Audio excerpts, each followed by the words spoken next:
Aleluia, louvado é o nome do Senhor, amém? Eu te amo e vou gritar para todo mundo ouvir, amém? Quem ama Jesus aí? Vou gritar para todo mundo ouvir, glória a Deus. Quando Jesus olha para nós e a gente tem esse coração apaixonado por Deus, queridos, eu fico imaginando o coração dele brilhando, falando: Pai, valeu a pena, amém? Quem ama Jesus aí, dá um glória a Deus bem forte para ele, amém? Eu te amo e vou gritar para todo mundo ouvir, aleluia, que delícia. Hoje é culto de missões.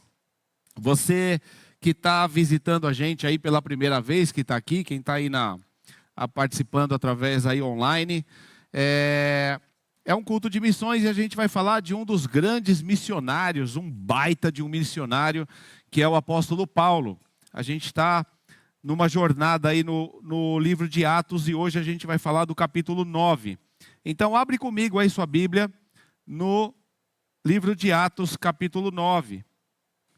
Glória a Deus. Enquanto você está abrindo sua Bíblia aí, no capítulo 9, eu quero destacar aqui uma grande bênção que aconteceu ontem, que é o casamento aqui do Bruno e da Kelly. Amém? Glória a Deus. Uma salva de palmas para eles. A Kelly está aí? Ah, está lá? Ah, tá bom. Então, até o final a gente faz uma oração, então, para esse casal abençoado aí, casados. Já vão cumprir 2 ordenanças de vez, né, Paulinho?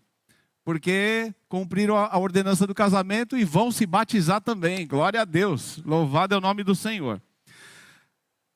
Livro de Atos, capítulo 9. É aquela passagem que a gente já conhece, que o apóstolo Paulo ainda era Saulo e ele é impactado ali por Jesus no caminho ali para Damasco. Então diz assim: Enquanto isso, Saulo, motivado pela ânsia de matar os discípulos do Senhor, procurou o sumo sacerdote. Pediu cartas para as sinagogas em Damasco, solicitando que cooperassem com a prisão de todos os seguidores do caminho, homens e mulheres que ali encontrasse, para levá-los como prisioneiros a Jerusalém. Quando se aproximava de Damasco, de repente, uma luz do céu brilhou ao seu redor. Ele caiu no chão e ouviu uma voz dizer: Saulo, Saulo, por que você me persegue? Quem és tu, Senhor? Perguntou Saulo. E a voz respondeu: Eu sou Jesus, a quem você persegue. Agora levante-se, entre na cidade, onde lhe dirão o que fazer. Os homens que estavam com Saulo ficaram calados de espanto, pois ouviram uma voz, mas não viam ninguém. Saulo levantou-se do chão, mas ao abrir os olhos estava cego. Então conduziram pela mão até Damasco. Lá ele permaneceu cego por 3 dias e não comeu nem bebeu coisa alguma. Havia em Damasco um discípulo chamado Ananias. O Senhor o chamou numa visão: Ananias. Sim, Senhor, respondeu ele. O Senhor disse: Vá à rua direita, à casa de Judas. Ao chegar, pergunte por um homem de Tarso chamado Saulo. Ele está orando neste momento. Mostrei-lhe numa visão um homem chamado Ananias, chegando e impondo as mãos sobre ele para que voltasse a enxergar. E o Ananias, porém, respondeu: Senhor, eu ouvi muita gente falar das coisas horríveis que esse homem vem fazendo ao seu povo santo em Jerusalém. E ele tem autorização dos principais dos sacerdotes para prender todos os que invocam o teu nome. O Senhor, no entanto, disse: Vá, pois, Saulo, Saulo é o instrumento que escolhi para levar a minha mensagem aos gentios e aos reis, bem como ao povo de Israel. E eu mostrarei a ele quanto deve sofrer por meu nome. Ananias foi e encontrou Saulo. Ao impor as mãos sobre ele, disse: Irmão Saulo, o Senhor Jesus, que lhe apareceu no caminho para cá, me enviou para que você volte a enxergar e fique cheio do Espírito Santo. No mesmo instante, algo semelhante a escamas caiu dos olhos de Saulo e a sua visão foi restaurada. Então ele se levantou, foi batizado e depois de comer, recuperou as forças. Aleluia. Amém, queridos? Saulo era um perseguidor da igreja, e a gente sabe disso, mas às vezes a gente imagina que o Saulo era um perseguidor, como a gente costuma ver perseguidores aí dentro dessa nossa cultura, pessoas que perseguem ideologicamente, politicamente, ou de alguma forma nesse sentido. E a gente imagina que era mais ou menos assim, que ele perseguia, que o Saulo era um perseguidor da igreja. Mas na verdade não era isso não. O Paulo era um perseguidor terrível. No capítulo 8, no verso 3, diz assim: Saulo, porém, procurava destruir a igreja, ia de casa em casa, arrastava para fora homens e mulheres e os lançava na prisão. O que nós lemos aqui no verso 1 fala assim: enquanto isso, Saulo, olha isso, gente, motivado pela ânsia de matar. Vocês já viram alguém que está com ânsia de matar? Alguém que está na pegada, a pessoa acorda para matar, ele estava com ânsia de matar. Então, assim, o apóstolo Paulo não era um perseguidor da igreja, como os sacerdotes da época, como havia perseguição. Ele era destruidor, ele era matador, ele tinha ânsia de matar. Esse era o Saulo, que ainda não tinha se tornado Paulo. E ele foi impactado, como nós lemos ali no caminho de Damasco. Jesus apareceu para ele numa visão tremenda, e ele cai e fica cego, e depois daquele momento de um baita de um problema, ele se torna uma grande solução. Ele realizou praticamente tudo o que aconteceu no livro de Atos. A partir daí, foi o apóstolo Paulo. Não tudo, mas quase tudo. Você pegar o Novo Testamento, tudo que o apóstolo Paulo escreveu, dá com certeza a maior parte. Mas até aquele momento ele precisava ser impactado. E olha que interessante, o sobrenatural, a dinâmica do céu e da terra se manifestando, o céu se manifestando na terra e acontecendo. E é uma coisa que a gente tem que prestar atenção e começar a viver, porque isso está à disposição. O problema é que a gente se acostumou com uma igreja que vive sem o poder do Espírito Santo, e a gente vai seguindo a vida. Nós temos hoje tantas ferramentas para resolver nossos problemas, que não tinham naquela época. Então nós temos tanta estrutura para resolver nossas situações, nossos problemas, e isso faz com que a gente fique meio que independente do Espírito Santo. E nós temos que voltar para a nossa essência, a dependência absoluta do poder de Deus nas nossas vidas, amém?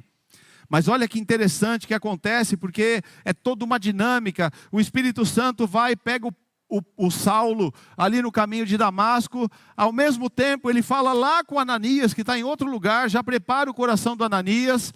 E falou: Ananias, o Saulo está orando lá, eu acabei de falar com ele, você pode ir lá falar com ele. Olha, eu sei que Jesus apareceu para você.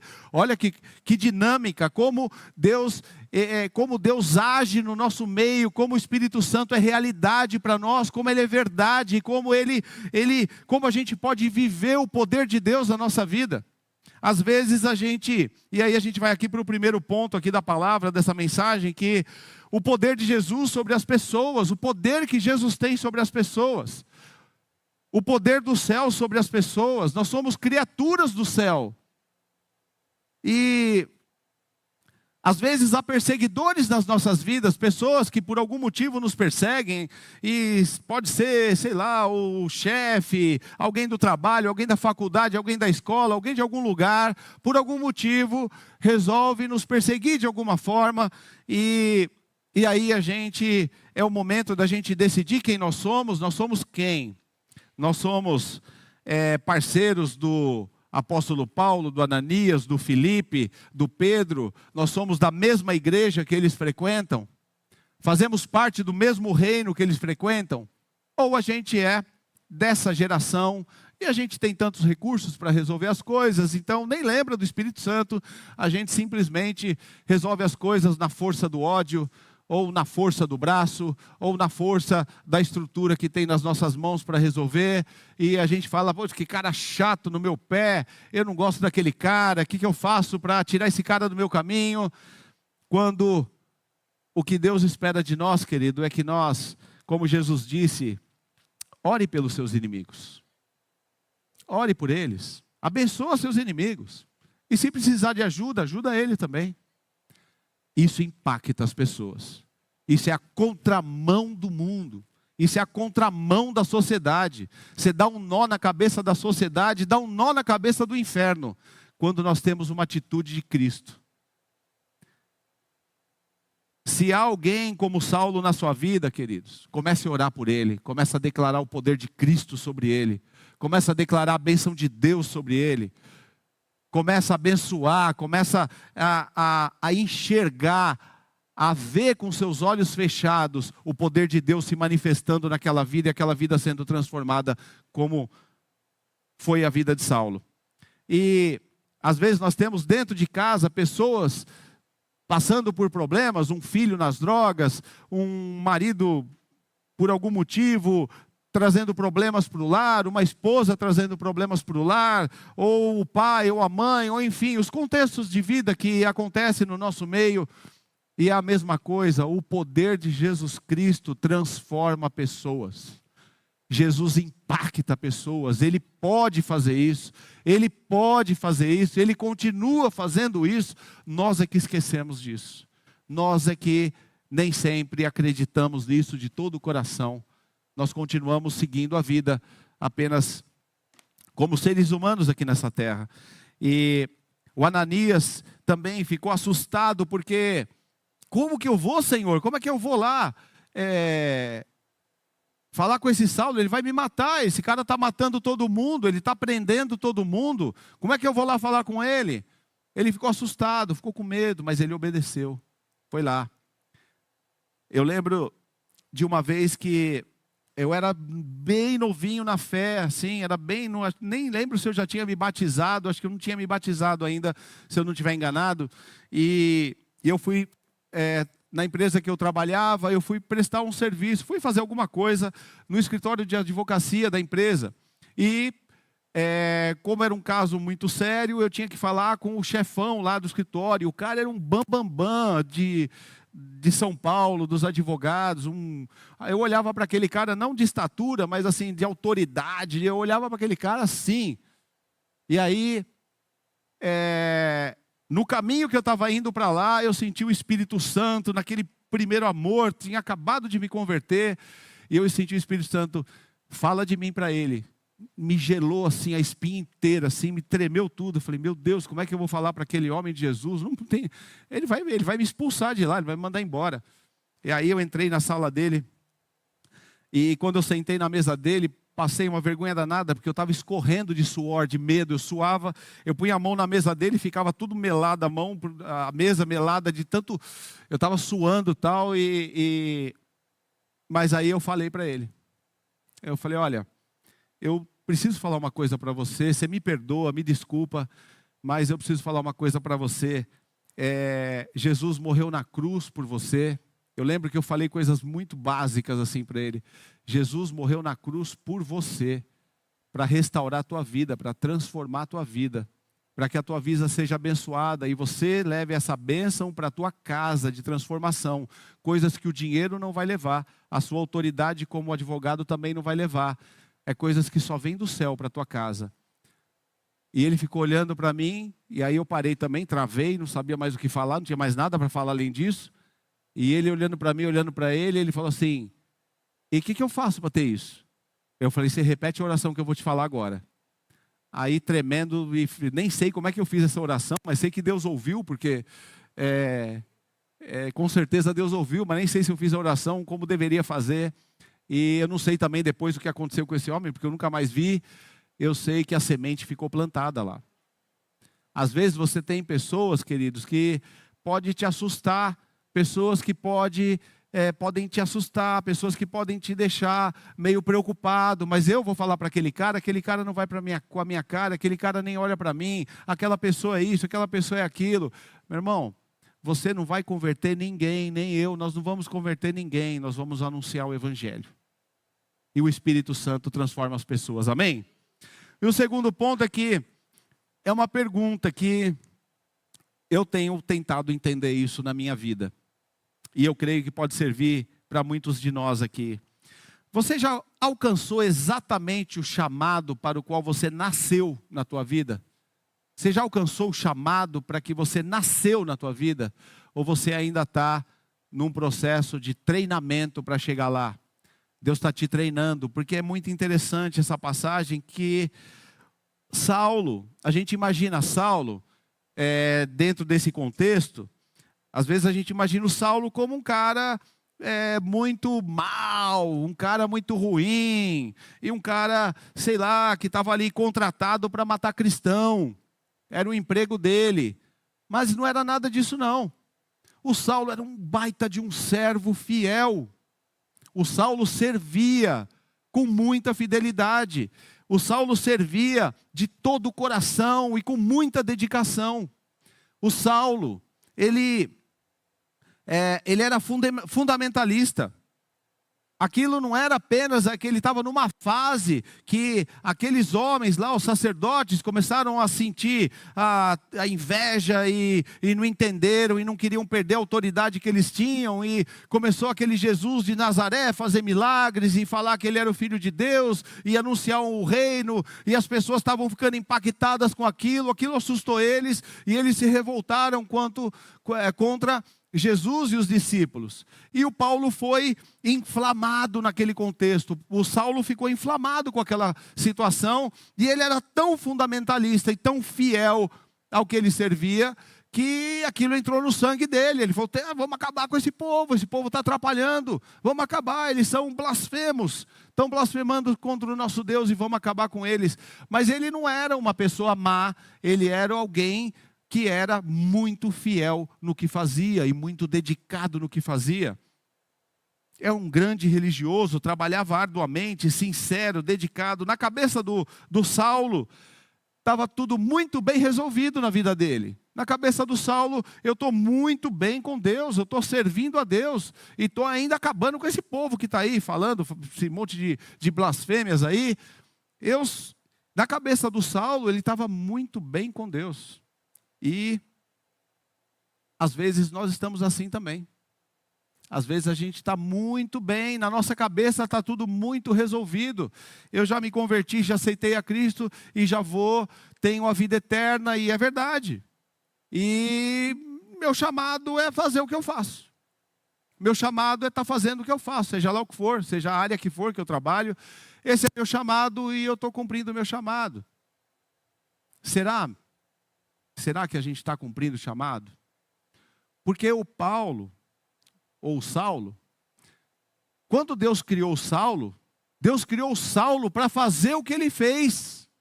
Deus criou o Saulo para se tornar Paulo e ser o apóstolo Paulo e fazer tudo o que ele fez, ser o grande missionário da igreja que a gente estuda, e as palavras dele nos alimentam até hoje. Quando Deus criou o apóstolo Paulo, Deus criou ele com esse plano e com esse propósito. Mas ele tinha que ser treinado para chegar nesse ponto. Ele tinha que passar por aquele ministério, ele tinha que passar por tudo que ele passou. Quando Deus criou você e criou a mim, ele criou com um propósito específico que não tem a ver com a profissão que nós temos. Não tem a ver com o que nós fazemos no nosso dia a dia. Ele criou cada um de nós com um propósito específico, para algo específico, para um chamado específico. Mas a gente tem que ter um tempo de treinamento, a gente tem que ser preparado para isso. E esse preparo não é 1 ano ou 2 anos. O Saulo já era há muitos anos um servo fiel, que trabalhava no meio dos sacerdotes. Nós trabalhamos, queridos, há muitos anos e servimos a Deus. Mas esse é o chamado. Quando Deus criou você, quando Deus estava criando você e desenhando a história da tua vida, era isso que Ele estava pensando. O que você faz hoje, era isso que Ele estava pensando. Eu não sei se sim ou se não, mas eu estou avaliando isso na minha vida. Esse é o propósito para o qual você nasceu. O Saulo estava, na cabeça dele estava tudo certo, já estava servindo, já era uma autoridade dentro do que ele frequentava, mas na cabeça de Deus ele estava completamente fora do chamado Ele estava apenas em treinamento. E aí chega o momento em que ele é impactado por Jesus. Ele é impactado ali pela presença de Deus naquele caminho de Damasco. E às vezes a gente imagina que essa passagem é até romântica, né, e linda, porque Jesus apareceu para o Paulo no caminho de Damasco, e Paulo conheceu Jesus, se rendeu e se transformou em apóstolo Paulo. Mas se você ler os detalhes aqui, você vai ver que não é assim não, queridos. Não foi doce, não foi romântico, foi terrível. Foi muito difícil esse momento em que ele estava passando, porque ele, primeiro, nesse impacto que ele teve com Jesus, ele ficou cego. Segundo, além de ter ficado cego, ele ficou completamente dependente e nas mãos dos homens que ele odiava e que ele perseguia para matar. Ele tinha ódio daqueles homens, ele perseguia aqueles homens para matar, ele queria acabar com eles. E em um instante, ele estava completamente dependendo daquelas pessoas que ele odiava. Ele dependia daqueles homens para caminhar com ele, para levantar ele, para conduzir ele. E mais ainda, o que é pior, na minha imaginação, o que é pior? Ele teria que reaprender tudo que ele achava que sabia.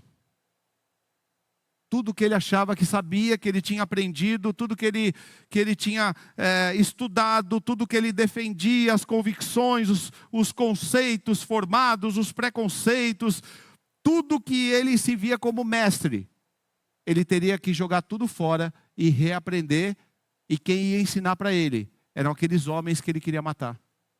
Será que é fácil passar por isso? Será que é fácil quebrar o orgulho nesse ponto? Ser quebrado, ser confrontado dessa maneira?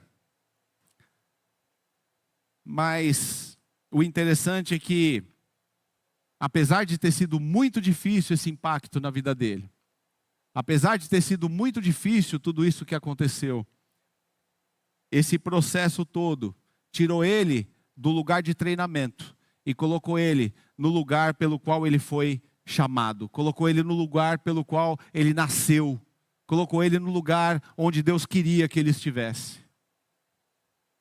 Às vezes você está passando, e às vezes nós passamos por processos tão difíceis das nossas vidas que a gente nunca imagina que vai passar. Coisas terríveis.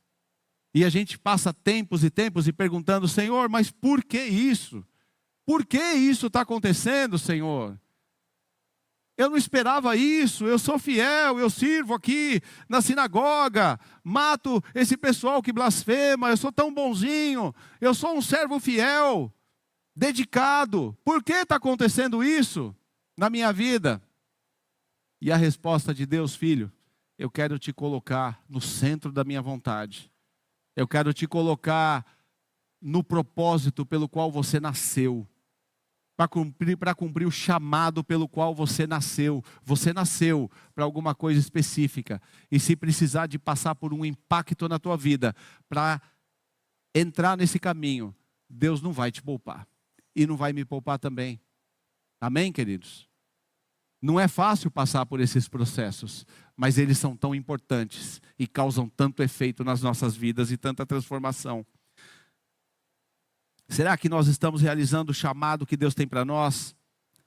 Talvez a gente esteja sinceramente e de todo o coração servindo e envolvido em alguma coisa, em alguma área, e isso é muito bom e não precisa parar, a gente tem que continuar. O que eu creio que o Senhor quer ministrar no nosso coração nessa noite é para que a gente não se feche nesse mundo, para que a gente tenha ouvidos abertos. Quem tem ouvidos, ouça o que o Espírito diz à igreja. Que nós estejamos com o nosso coração rendido aos pés da cruz, para que a gente entenda quando acaba o treinamento, quando começa o chamado. Onde é esse chamado? Como é esse chamado?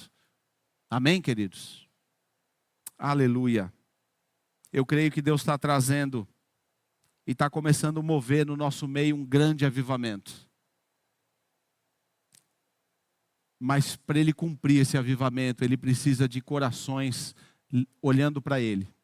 Não olhando para as estruturas, não olhando para o que nós já aprendemos, não olhando para o que nós sabemos, mas olhando para as coisas ocultas que nós ainda não conhecemos. E o terceiro e último ponto é que,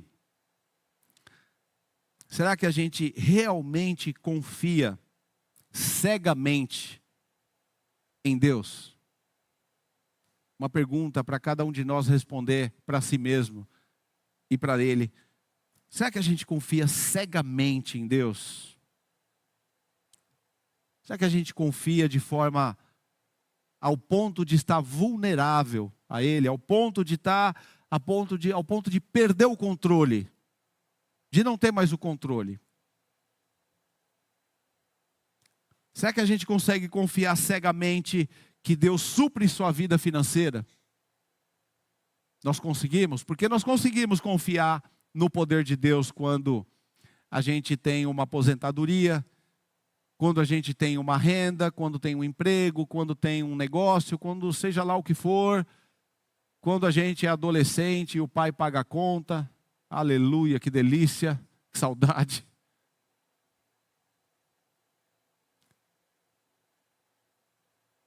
Aí a gente confia em Deus. Mas você consegue imaginar na sua vida alguma coisa acontecendo e você não ter mais nenhuma fonte de renda? Nenhuma. Não tem mais. Seja o emprego, o negócio ou a aposentadoria, seja o que for. Não tem mais nenhuma fonte de renda. Zerou, esgotou. E agora eu dependo de Deus. E eu descanso porque eu confio cegamente nele. Ou eu saio gritando desesperado: socorro, Senhor! Será que nós confiamos cegamente nele, querido? Será que nós confiamos cegamente que Deus cuida da saúde da nossa família?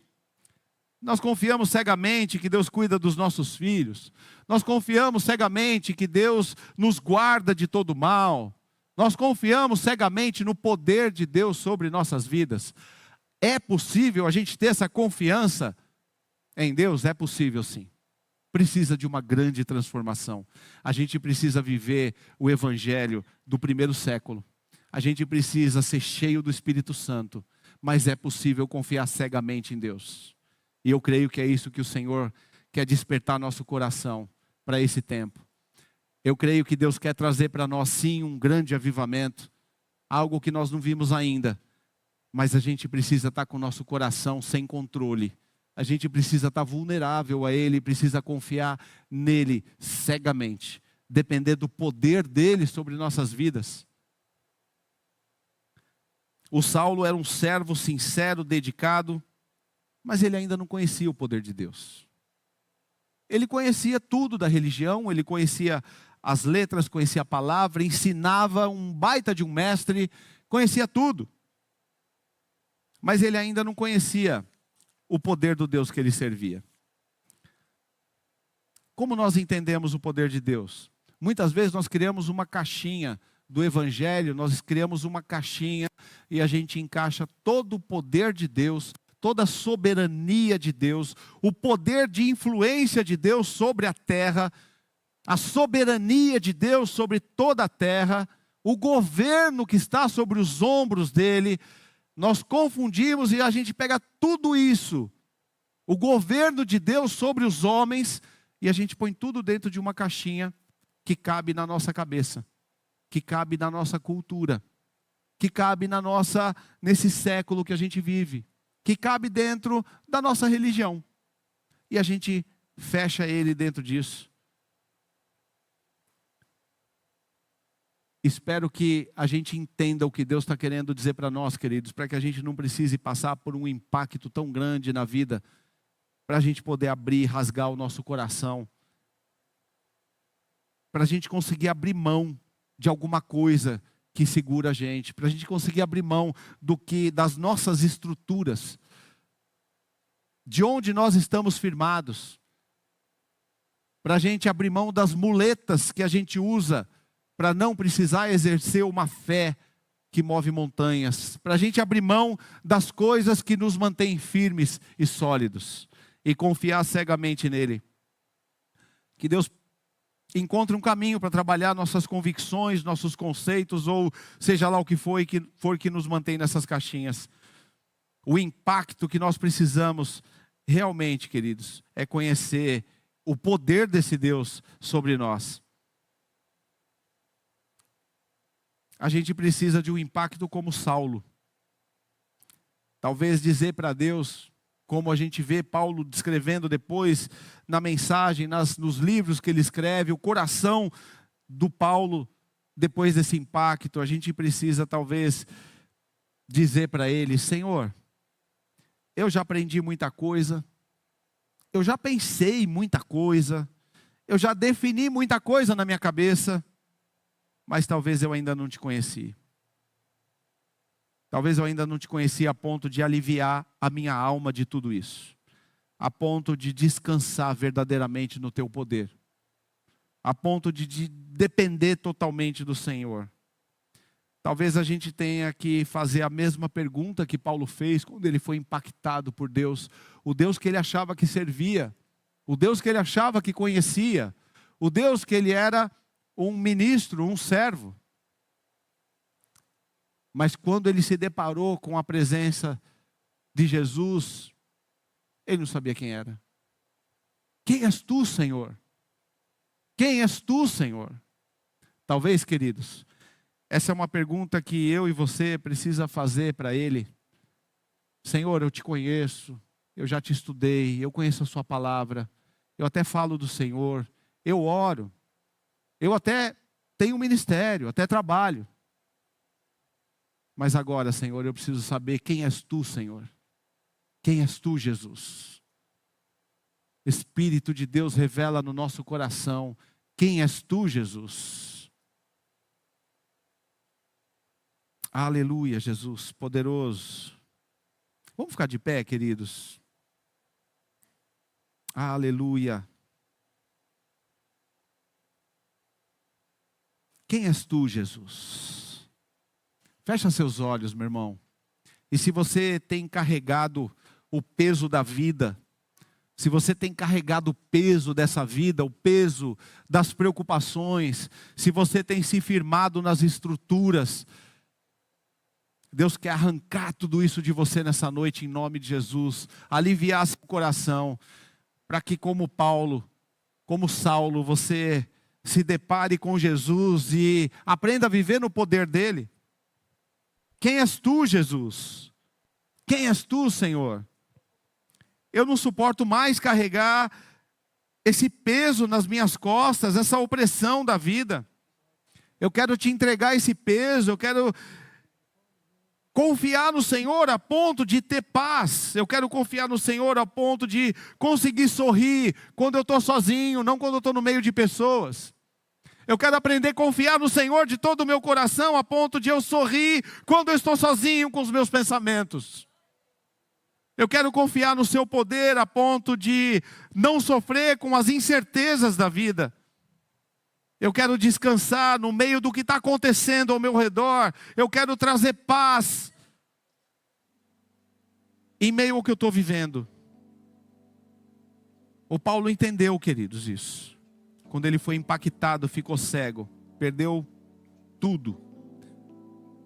Ele perdeu até o conhecimento, porque se ele deixou aquele povo, ele perdeu tudo que ele tinha. Ele era mantido por aquele ministério, e ele perdeu tudo aquilo. Não tinha mais quem mantesse ele. Ele não tinha mais nada. Mas pior que isso, ele perdeu também todo o conhecimento que ele tinha. Tudo que ele tinha aprendido e feito não servia de mais nada. Ele dependia agora completamente de Deus, estava vulnerável. Perdeu o controle completamente de tudo. E ele se rendeu a Cristo. E ele se rendeu aos pés da cruz. E ele disse lá, eu imagino, a Bíblia não diz isso, mas eu imagino o apóstolo Paulo ali: Senhor, eu não tenho mais nada. Eu não confio em mais nada. Mas eu quero ser cheio do teu Espírito. Eu quero ser cheio do teu poder. Eu quero ver a tua glória se manifestando nas minhas necessidades. Eu quero ver a tua glória se manifestando nesse contexto de vida que eu vivo. Eu quero ver o teu poder se manifestando no meu dia a dia, nas minhas necessidades. Depois que isso aconteceu, o apóstolo Paulo começa a citar e escreveu o Novo Testamento, boa parte dele, e ele começa a citar frases tremendas.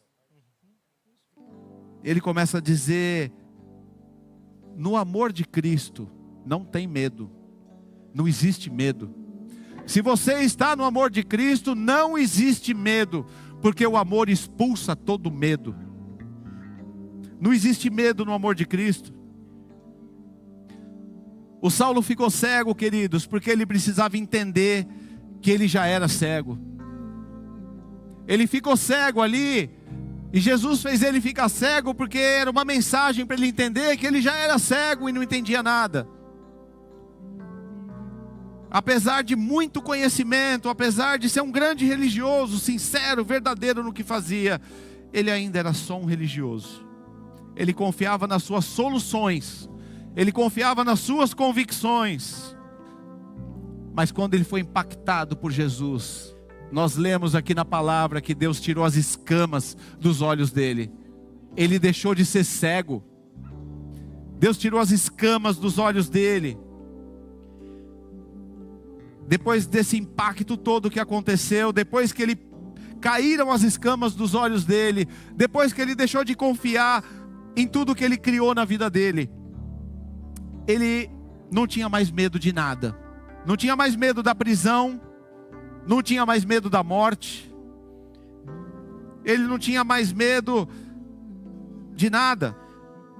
Ele começou a escrever palavras e dizia: para mim morrer é lucro. Para mim morrer é lucro. Eu não tenho medo da morte. A vida para mim é perda, porque eu conheço o Deus que eu sirvo.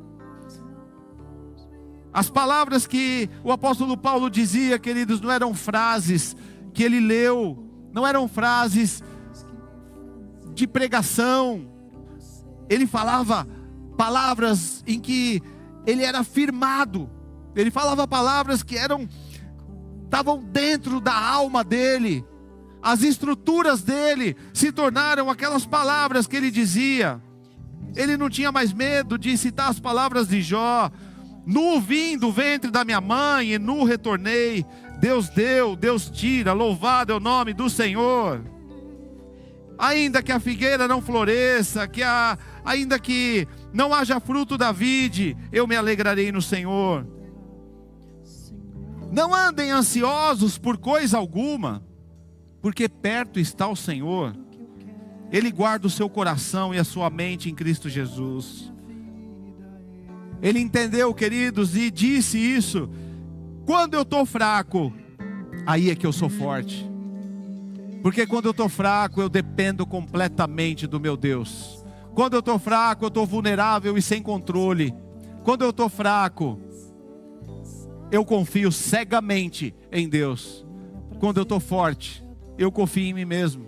Confio nas coisas que eu criei.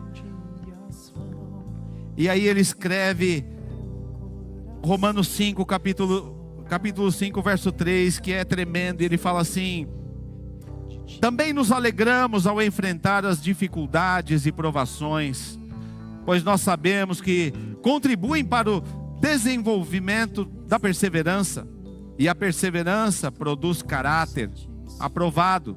E o caráter aprovado fortalece a nossa esperança.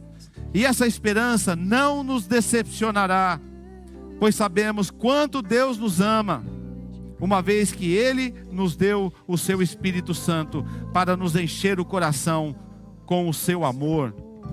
Aleluia, aleluia.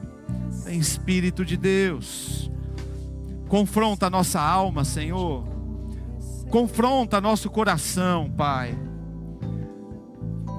Nós queremos viver esse evangelho, Senhor. Nós queremos viver, papai, esse poder, Senhor. Nós queremos te conhecer de verdade, Pai. Além da religião, além das estruturas, além do que nós conhecemos, Senhor. Espírito Santo de Deus, o Senhor fazia tudo isso, Senhor, e o Senhor continua fazendo, Pai. Nós queremos mergulhar nesse oceano do teu poder, Senhor. Manifesta, Pai, em nome de Jesus. Manifesta no nosso meio, Senhor. Confronta, Senhor, a nossa alma, o nosso conhecimento, Pai. Confronta, Senhor. Nós queremos nos deleitar da tua graça e do teu amor, Senhor. Nós queremos descansar e confiar em ti, Pai, no meio das incertezas dessa terra, Pai. Nós queremos ser cheios da tua paz, do teu amor, Senhor. Aleluia. Isso é uma revelação, queridos. Isso é uma revelação que nós precisamos estar firmados nela. Isso é morrer na cruz que Jesus disse para nós. Isso é morrer na cruz, isso é descansar e depender dele. Isso é realmente entender que dele, por ele e para ele são todas as coisas. A ele a glória. Isso é entregar, queridos, as finanças, a saúde, a família, o casamento e qualquer área da vida. Quem és tu, Senhor? Quem és tu, Jesus? Nós queremos te ver, Senhor. Nós queremos te ouvir, Pai. Aleluia.